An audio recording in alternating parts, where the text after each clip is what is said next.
ובתיל הזה זורם זרם. מה זה אומר שתיל זורם בו זרם?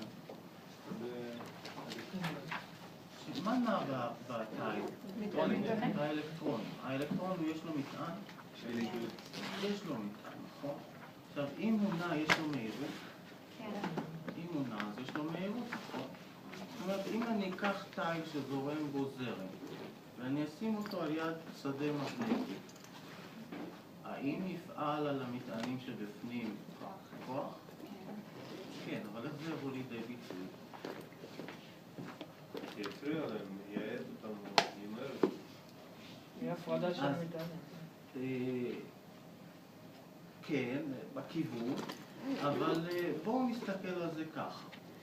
האלקטרונים, נניח שאני, תסתכלו מה שאני עושה, אני מחבר כאן מסילה אחת למינוס של הסוללה, מסילה שנייה לפלוס של הסוללה, ויש לי פה מגנט, הפלטה השחורה הזו זה מגנט, שיוצר לי שדה מגנטי כלפי מעלה, אוקיי? עכשיו, אם אני מניח את המוט הזה על זה, הוא סוגר מעגל בין הפלוס למינוס, כי הוא מונח עליהם, אוקיי? הוא מונח עליהם, אבל מה שטוב הוא יכול לנוע, יכול להתגלגל, אוקיי?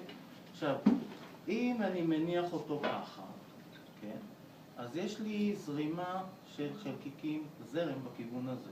כן. בפועל זה אלקטרונים שנעים בכיוון ההפוך בדיוק. אבל יש לי זרימה של אלקטרונים, יש להם מהירות מסוימת, ויש לי כוח שפועל עליהם, נכון? עכשיו, אם זה המינוס וזה הפלוס, אז הם בעצם נעים ו-V לכאן, נכון? ויש לי שדה כלפי מעלה, אז צריך לפעול כוח שמאלה, אבל האלקטרון הוא בעל מטען שלילי, נכון? זוכרים? זאת אומרת, הכיוון של זהו, אתה לא היית שבוע שעבר, עושים פה מכפלה וקטורית, V קרוס B. את המכפלה הוקטורית אנחנו עושים בצורה כזו. לוקחים את יד ימין, האגודל מראה את כיוון המהירות, והאצבעות מראות את כיוון השדה. עכשיו, אם המינוס הוא כאן והפלוס הוא כאן, האלקטרון יש לו מהירות לכיוון הזה, אוקיי? יש לי שדה כלפי מעלה, צריך לפעול עליו כוח בכיוון הזה. כן, בניתן לכיוון הכוח. אוקיי? אבל האלקטרון הוא בעל מטען שלילי, מה שבעצם הופך לי כיוון הכוח ב-180 מעלות מול הכיוון הזה. אם תסתכלו על המפרידה, השדה שהאלקטרון יוצר את המגנט, ואני שהנחתי את המגנט, הסברתי אותו בצורה כזאת שהשדה יתרחב מעלה. אוקיי? אז אתם רואים שפועל בעצם כוח על המטענים, בא לידי ביטוי בצורה כזו שפועל כוח על המוליך עצמו. הכוח הזה הוא מספיק חזק בחלק מהמקרים כדי להזיז את המוליך עצמו, וזה מה שאנחנו בעצם רואים. אבל אני לא יודע תכלס ללכת ולהתעסק עם כל אלקטרון ולומר ככה וככה פועל לי על כל אלקטרון, סך הכל ככה וככה אלקטרונים במהירות כזו וכזו, להגיד כמה כוח סך הכל יש לי. אז מה עושים? מדברים על הזרם. אנחנו אומרים שיש לנו מוליך, כן? ובמוליך זורם לי איזשהו מטען DQ, והמהירות של המטען שהוא נע בתוך התיל, דרך אגב, המהירות של האלקטרונים בתוך המוליכים האלה, יש לכם מושג בערך מים? סדר גודל? לא, הרבה פחות.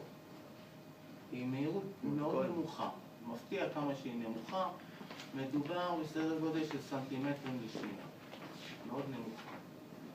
אבל כשזורם, נכנס נניח אלקטרון מפה, מיד יוצא אלקטרון מפה, כי הוא דוחף את זה, הוא עצמו נשאר עדיין כאן, אבל הוא דוחף את זה שלפניו, וזה דוחף את זה שלפניו, וזה שדוחף את זה שלפניו, סך הכל אינפורמציה עוברת מאוד מהר. אבל תכלס, אם אני מצביע על אלקטרון אחד ואני אומר מתי הוא נכנס פה ומתי הוא יצא מפה, זה לוקח לו הרבה זמן. סדר גודל של סנטימטרים לשנייה. למה הם כל כך איטיים? איטיים כי הם מתנגשים בכל מיני חלקיקים שהם בעצם אטומים, שהם לא זזים. אז תחשבו על זה כאילו שאתם רצים במסדרון, שיש לכם מלא מכשולים בדרך. וכל פעם אתם נתקעים במכשול, אז זה מעכב אתכם, אוקיי? אז זו הסיבה שהמהירות סחיפה, זה נקרא מהירות סחיפה, היא יחסית איטית במוליכים, אוקיי? למשל, במוליכים למחצה, המהירויות שם הרבה יותר גבוהות, כי המכשולים הם הרבה פחות, אבל במוליכים סטנדרטיים המהירות היא די איטית. חזרה לענייננו, אם יש לי חלקיק שנע לי, אני מסתכל על זרם בתוך תיל, ויש למטענים איזושהי יחידת מטען, נקרא לה DQ, ויש לה מהירות סחיפה לכיוון הזה, ויש לי איזשהו שדה מגנטי באזור של התיל, אז הכוח, מכוח לורנס, תסתכלו, זו הנוסחה שדיברנו עליה שבוע שעבר, QV קרוס B, מכפלה וקטורית ב-B.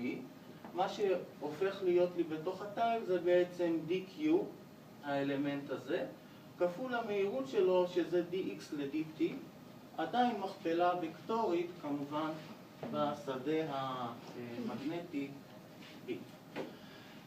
אבל DQ ל-DT, מה זה הדבר הזה? זה בעצם I. זה I. זה I, זה הזרם שלו. אז הוא יהיה שווה ל-dx קרוס b, אבל אם אני מדבר על תיל באורך L, שכל האורך L נמצא בשדה מגנטי,